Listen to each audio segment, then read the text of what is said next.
자, 보자. 자, 문제가 굉장히 쉬웠어요.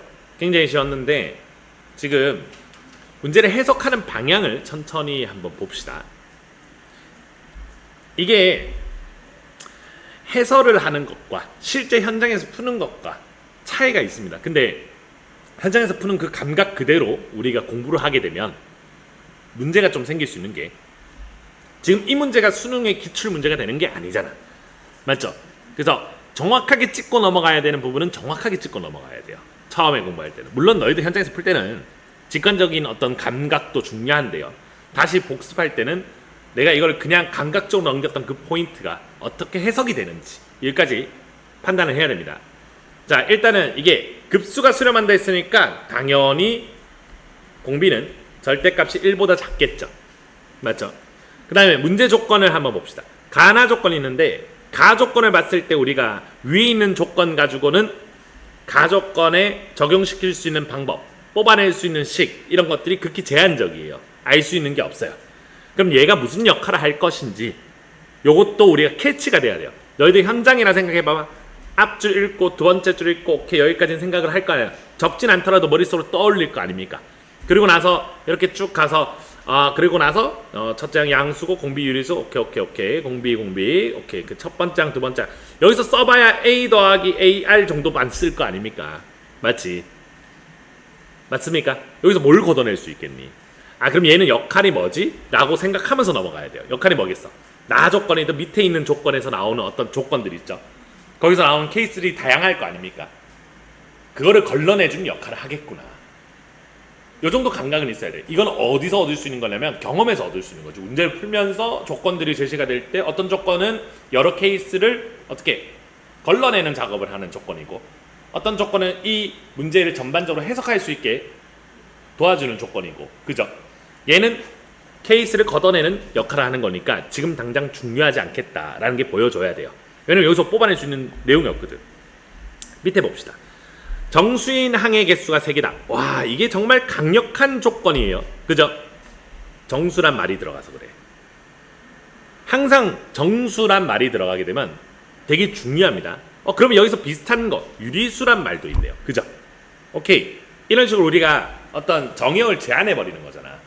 아싸리 우리가 고민할 수 있는 그 수의 체계를 제한해버리는 거잖아. 그럼 여기서 나오는 어떤 그 해석도 들어가야 된단 말이지. 알겠죠? 그 다음 밑에 거 한번 보자. 세 항의 곱은 오케이 정수끼리 3개를 곱했대요. 오케이? 그 언젠가는 나와야 되고요. 3개나 나와야 되는 거니까 맨 처음 나오는 정수항이 있을 거 아닙니까? 첫 번째 항이 됐든 두 번째 항이 됐든 세 번째 항이 됐든 정수항이 무조건 첫 번째 딱 나옵니다. 두 번째 나오든 세 번째는 딱 처음 나오는 그 정수항이 있을 거고, 연속된 세 항인지 아직 듬성듬성 나오는지는 모릅니다. 근데 너희들이 이제 이 문제를 만약에 풀었다면, 재민이 풀었다 했잖아. 풀었다면 직관적으로 연속된 세 항이라는 걸 알 수 있잖아. 맞지? 근데 그건 직관이고요. 그죠? 우리가 그건 직관이고, 내가 이거를 어째서 연속된 세 항이 나올 수밖에 없는지도 알아야 되는 거야. 알겠지? 복습하거나 공부할 때는. 자, 봐봐요. 우리가 수학에서 가장 중요한 사고방식 중에 하나가 기류법적인 사고거든. 기류법적인 사고. 만약에 정수항이 나왔어요. 그지? 그 다음 항을 한번 생각해보자. 그럼 정수에다가 공비를 곱할 거 아닙니까? 유리수라면 공비가 분수식일 거 아니야. 그죠? 뭐 n분의 n 꼴이 곱해졌어요. 근데 얘가 만약에 정수가 아니라면 이라고 가정해 주는 거야. 정수가 아니라면 기류법적인 사고예요. 연속된 세 항이 정수항이 나와야 된다는 생각을 내가 하기 위해서 이게 아니라는 걸 가정해 주는 거야. 그 말은 이 m을 약분할 수 있는 놈이 존재하지 않는다는 거야. 여기 인수에. 그럼 곱해지면 곱해질수록 이 m의 인수는 계속 거듭 제곱해서 생기겠죠. 무슨 말인지 알겠죠?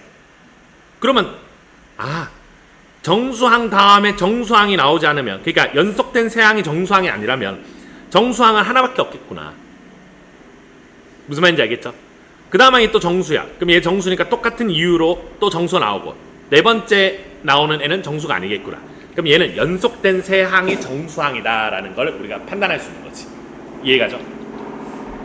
연속된 세 항이 정수항이라는 걸 알았으면 적어주면 되죠.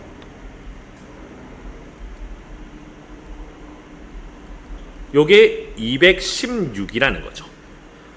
연속된 세항이 정수항이에요. 그죠? 오, 등비 중항 개념 적용시켜서 an 플러스 1의 3승이 216이라는 거 뽑아낼 수 있겠고요. 그러면 an 플러스 1은 6이 되겠네. 그리고 우리가 강력한 조건이라 했죠. 정수 조건은. 그죠? 나머지 이 an과 an 플러스 2도 정수예요. 얘가 가운데 게 6이야. 그지? 가운데 놈이 6이고요. 나머지 두 놈이 요 놈이 얼마가 돼야 돼? 곱이 36이 돼야 되는 거야. 공비는 절대값이 1보다 작기 때문에 항이 거듭되면 거듭될수록 절대값이 작아집니다. 그죠?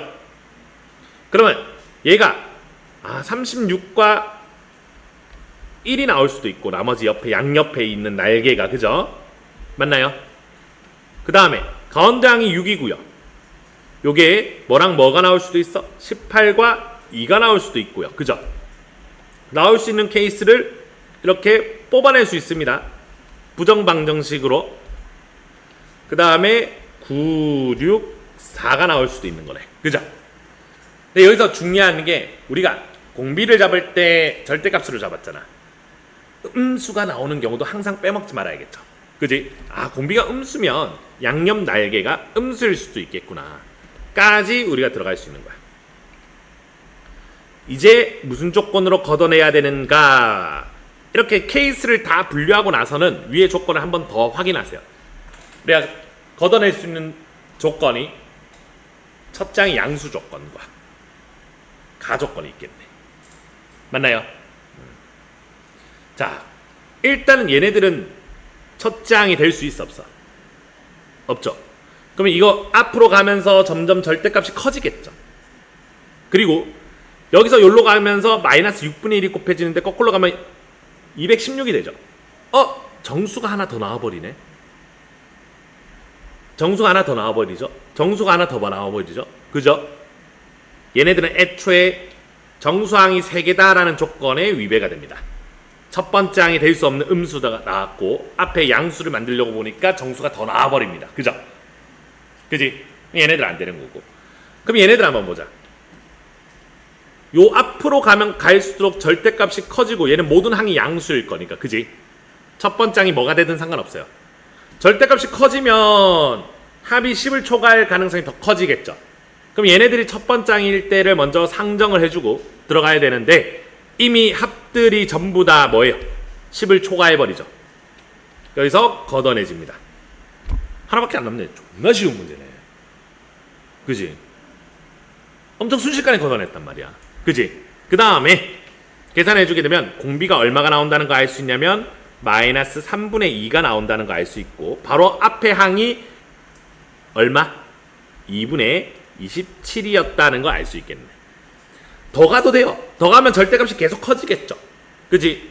더 가보면 합이 10을 초과한다는 거 알 수 있습니다. 그지? 그럼 여기서 우리가 커트를 해내면 되겠죠. 얘네 두 개 합은 10을 넘지 않아요. 그럼 첫 번째 항 뭐로 가져오면 됩니까? 얘로 가져오면 되는 거지. 그지? 요걸 가지고 우리가 뭘 만들어주게 되면 등비급수의 합을 만들어주게 되면 1 플러스 3분의 2분의 27 해서 얘는 10분의 81이 나오겠죠. 그래서 답은 PQ의 합은 91이 나옵니다. 알겠죠?